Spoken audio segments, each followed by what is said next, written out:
자, 널리 알려진 아이폰 14 빨리 받는 방법 몇 가지를 비교해 보겠습니다. 가장 빠른 건 첫째, 해외 직구죠. 우리나라는 단 한 번도 1차 출시국이 된 일이 없다 보니 1차 출시국에서 구매하면 빠릅니다. 그런데 올해는 해외 직구가 좀 뭐랄까 조심해야 할 것들이 예전보다 늘었어요. 이건 가장 마지막에 설명할게요. 내용이 좀 길거든요. 둘째는 애플 공홈을 포함한 애플 스토어입니다. 아이폰은 해마다 금요일에만 출시하죠. 네, 평일입니다. 회사나 학교 다니고 있으면 불가능하죠. 반차 쓰신다고요? 오, 아직 젊은 피 부럽네요. 그래서 공홈을 많이 이용하죠. 장점은 묻지마 반품 또는 교환이 된다는 거. 단점은 비싸요. 아니지, 정확하게 말하면 정가입니다. 10원도 깎아주지 않죠. 그리고 첫날 받는 것이 쉽지 않아요. 미리 장바구니에 용량, 색상 다 골라놓고 카드까지 등록해놓고 사전 예약 첫날 일찍 새로 고침 연타해가면서 정성을 쏟아야 가능하죠. 짧으면 몇 분, 길어야 30분, 40분? 그 안에 성공해야 하잖아요. 셋째는 통신사 공홈입니다. SKT, KT, LGU+, 세 곳이죠. 이변이 없다면 공식 출시 일주일 전에 열립니다. 통신사가 직접 운영하니까 신뢰도가 최고죠. 내가 직접 요금을 고르고 약정 기간이나 할부 기간도 마음대로 정하니까요. 쉽게 말해 속을 일이 없습니다. 그런데 통신사 공홈도 아이폰을 넉넉하게 쌓아두고 파는 건 아니에요. 전국에 소매점들 쫙 깔려 있잖아요. 여러분 동네에 보이는 수많은 대리점들, 거기에 한두 대씩만 주려고 해도 몇 대가 필요하겠어요. 그래서 여기도 빨리 끝납니다. 그리고 또 문제가 뭐예요? 자급제가 아니라는 거죠. 그렇지만 통신사에서 아이폰 산다고 바보, 호구가 되는 건 아니잖아요. 겉으로 보이는 요금제는 싼 게 5만원, 어떤 건 막 8만원, 9만원, 10만원 이렇기 때문에 약정에서 자유롭고 훨씬 싸 보이는 알뜰 요금제 쓰는 분들이 많습니다. 그런데 말입니다. 이용 인구만 놓고 보면 SKT, KT, LG U+ 쓰는 사람들이 압도적으로 많겠죠. 한 9대1 정도 되지 않겠어요? 가족 결합만 잘하면 8만원대 무제한 요금제도 반값까지 떨어지고 그러잖아요. 그리고 통신사가 주는 멤버십 혜택이 참 쓸데없는 것 같으면서도 잘 이용하면 아주 꿀뚝뚝이죠. 그래서 통신사 공홈은 자급제가 아니라는 것보다 혜택이 문제예요. 가격 할인이 분명히 있는데 없는 듯한, 선물을 주는데 왠지 성의가 부족해 보이는, 내가 몇 년을 썼는데 이것들아 그것밖에 못해? 넷째, 쿠팡이 있죠. 연례 행사처럼 사전 예약을 하고 있고 통신사 약정이 없는 자급제라서 할인이 된다는 것을 떠나 매우 인기 있습니다. 워낙 순식간에 끝나버려서 쿠팡고시란 별명도 붙었어요. 이 영상을 편집하고 있는 9월 15일에는 아직 아이폰 14 예약을 받고 있지 않네요. 작년에는 특정 신용카드로 결제하면 8%쯤 깎아줬습니다. 자급제 더하기 가격 할인까지 약점이 없죠. 다만 워낙에 빨리 끝나니까 선수급 빠른 손놀림이 아니면 엄두도 내지 못해요. 혹시 취소 물량이 다시 올라오지 않을까 하루 종일 새로 고침 누르는 열성적인 분들도 많지만 이게 직장인들은 보통 일이 아니죠. 다섯째, 우주 속 먼지 같은 존재여서 아무도 모르는 아무도 슬프다. 요즘 넷플릭스에서 인기 드라마라는 수리남 아시나요? 저는 그러니까 뭘 고치는, 수리하는 남자 뭐 그런 건 줄 알았어. 제목만 보고. 그런 수리남 같은 곳이 또 있죠. 제가 운영하는 네이버 카페 피커즈입니다. 휴대폰을 전문으로 취급하는 버스폰 카페는 아니고 제가 소통 장소가 필요해서 만들었는데 어쨌든 해마다 새 아이폰이 나올 때마다 공동구매를 하고 있습니다. 벌써 7년째예요. 아, 또 그만큼 늙었구나.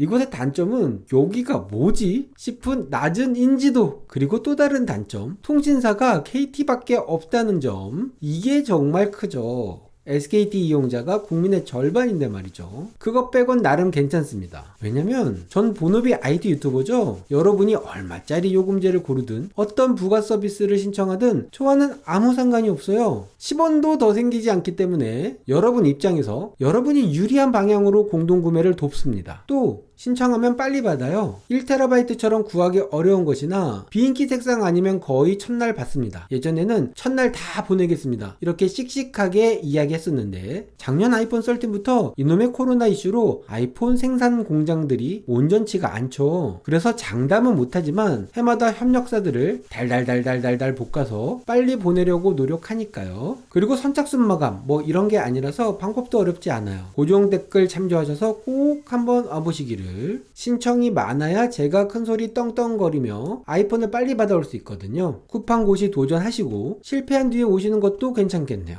자, 다시 해외 직구 이야기로 돌아와서 해외 직구한 아이폰의 장점이 몇 가지 있죠? 카메라 무음, 빠른 출시, 더 싸다. 이 중에서 더 싸다. 이건 올해는 해당 사항이 없어 보입니다. 전혀 싸지가 않아요. 얼핏 보면 미국은 아이폰 14 시리즈가 가격 동결인데 한국만 값을 왕창 올린 것처럼 보여서 억울하잖아요. 자, 어떤지 봅시다. 999달러짜리 아이폰 14 프로를 구매한다면 999 곱하기 환율하면 끝?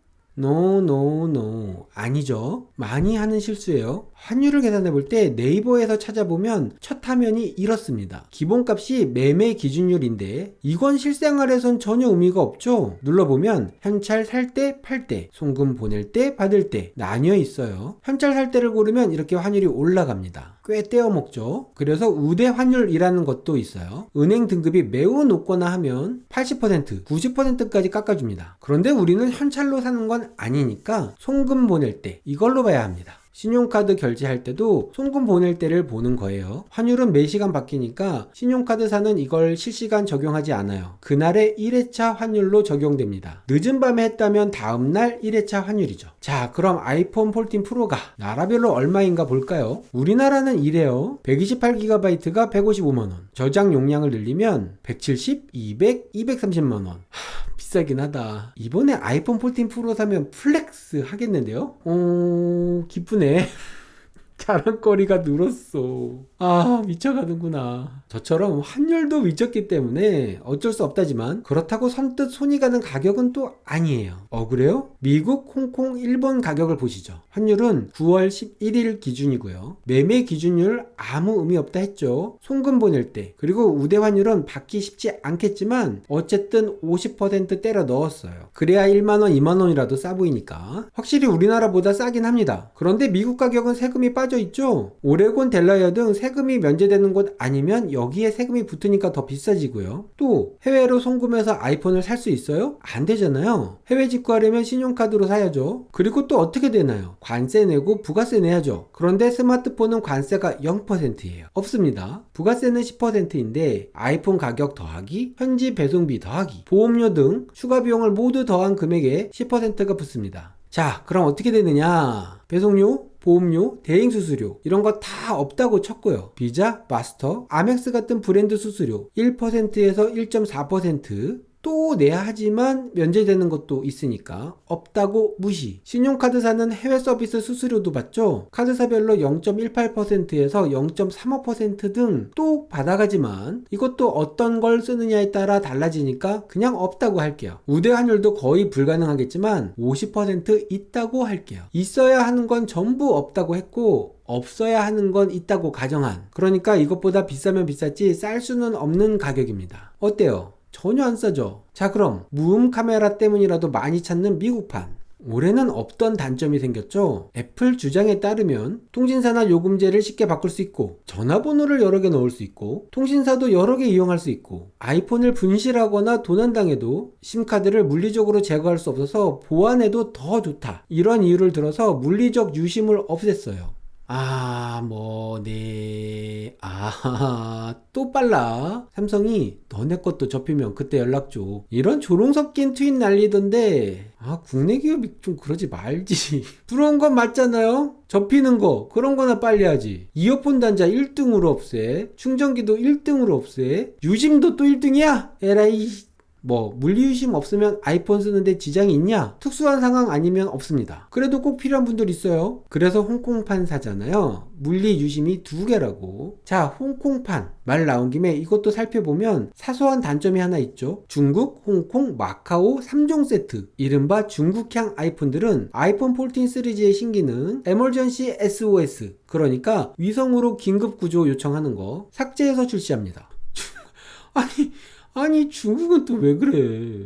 우리나라도 서비스는 미정이라 치명적 단점은 아닙니다만 그래도 원래 되는 건데 내 거만 없으면 싫지. 싫어. 물론 이성적으로 생각해야죠.